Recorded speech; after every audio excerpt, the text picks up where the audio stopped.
The world of finance was shaken. Over $1 billion vanished into thin air, gone, just like that. But this wasn't some magic trick. This was the work of elite cybercriminals. This was the Lazarus Group. They are ghosts in the digital world, leaving chaos in their wake. Their calling card, cryptocurrency. This digital gold rush has attracted all sorts, but none as audacious or as skilled as the Lazarus Group.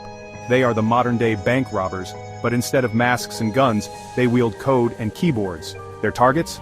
Exchanges, bridges, wallets, any place where digital fortunes are stored, and their success rate is alarming. The Lazarus Group has become a global threat. Their heists have sent shockwaves through the financial world. Governments and agencies are scrambling. They are determined to unmask these digital phantoms. But the question remains, can anyone stop the Lazarus Group? The Lazarus Group didn't appear overnight. Their roots go deep, all the way back to the mid-2000s. They emerged from the shadows in North Korea, a nation isolated facing crippling sanctions. Their mission? To fund the regime. To this end, they became masters of cyber warfare. At first, their targets were varied. They went after banks, companies, even a Hollywood studio. But then came Bitcoin, a decentralized currency free from government control. It was a goldmine waiting to be exploited, and the Lazarus Group saw their opportunity. They shifted focus. They honed their skills, becoming experts in the intricacies of cryptocurrency. The world had no idea what was coming. A new era of cybercrime was about to begin. Cryptocurrency was a game changer. It offered anonymity and freedom from traditional financial systems, but it also presented a tempting target for criminals. The Lazarus Group saw a way to bypass sanctions. They could steal vast sums without setting foot in a bank.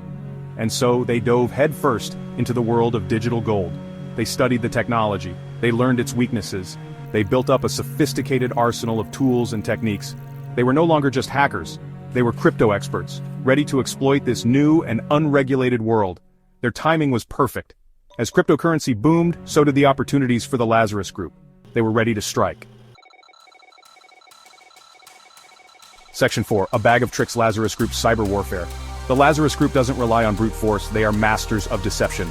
They use social engineering, phishing emails, and malware tailor-made for their targets. They create fake websites.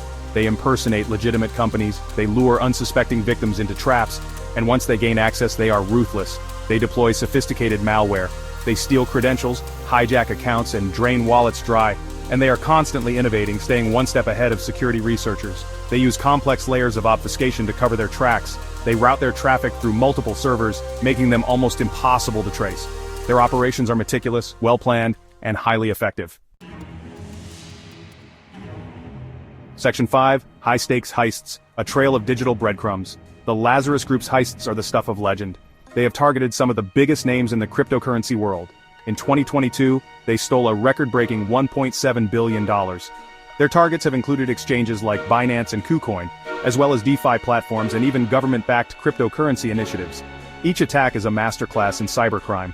They often use a combination of techniques, exploiting vulnerabilities in code and human psychology. They might breach a company's systems through a phishing attack, then lie in wait for months before making their move. Their patience is unnerving, their execution is flawless, and the amounts they steal are staggering. These aren't just petty thefts, they are shaking the foundations of the digital economy. Section 6. The world takes notice. Hunting the digital phantoms. The Lazarus Group's activities have not gone unnoticed. Governments and security agencies around the world are on their trail. The FBI, the NSA, and Interpol are all involved in the hunt.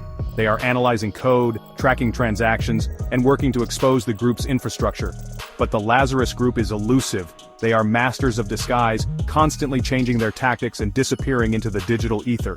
Despite the challenges, there have been some victories. Several individuals believed to be connected to the Lazarus Group have been arrested.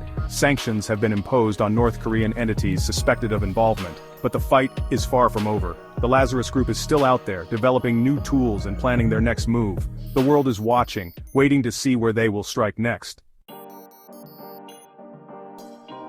Section 7. The Ripple Effect, a new era of cybercrime. The Lazarus Group's cryptocurrency heists have had a profound impact. They have exposed the vulnerabilities of the digital world. They have shown that even the most secure systems can be breached. Their actions have shaken investor confidence and slowed the adoption of cryptocurrencies. They have also forced governments and financial institutions to rethink their approach to cybersecurity. The Lazarus Group has ushered in a new era of cybercrime, an era where nation-state actors are using sophisticated techniques to steal vast sums of money. The world is still grappling with the implications. One thing is clear, the battle against the Lazarus Group is far from over. It is a battle that will be fought in the shadows, in the lines of code that underpin our digital lives. And the stakes have never been higher.